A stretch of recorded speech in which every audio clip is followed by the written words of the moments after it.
This is Emily Summerfield with Abolition News Network. It was December 1834. The steamer Uncle Sam was in Ripley, Ohio, waiting to go downstream to New Orleans. On the lower stern, there were 50 slaves tied down with chains.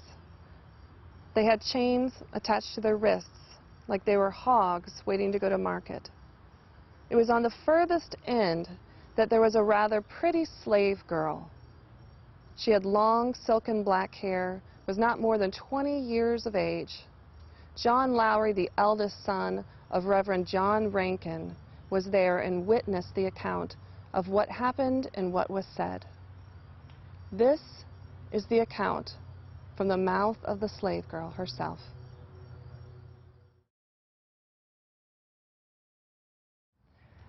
So I guess you're going to be sold down south. Yeah. These two men were talking about me while looking at the other slaves. Ain't she a beauty? That's what the slave trader told the Southern planter. He said he could get $3,000 for me in New Orleans. He knew men that would jump at the chance to buy me. But he was only asking $2,500.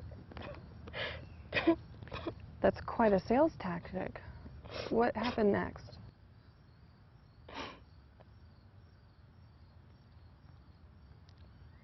Then the nasty trader hit me on my shoulder to stop crying and take my hands away from my face. Go on. The young man offered $2,000, but the trader said no.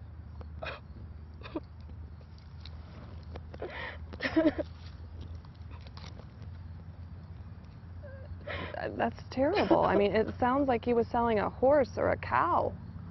Then he asked the man if he was traveling alone with a stateroom that opened onto the deck. He said he was.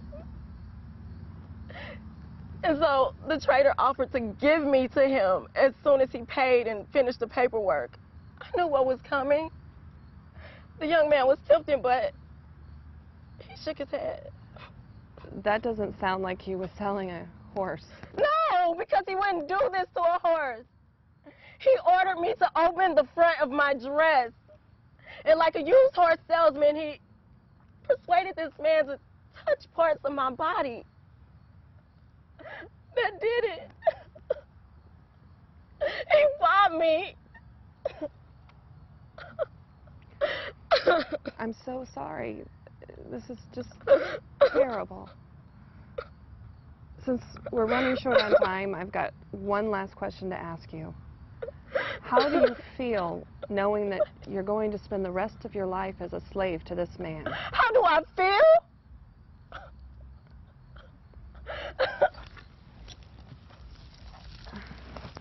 How do you feel knowing this?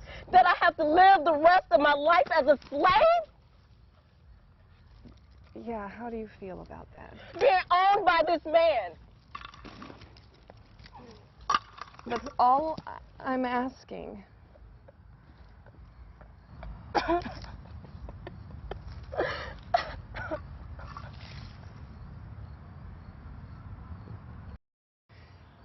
Such is the life in the slave trade business.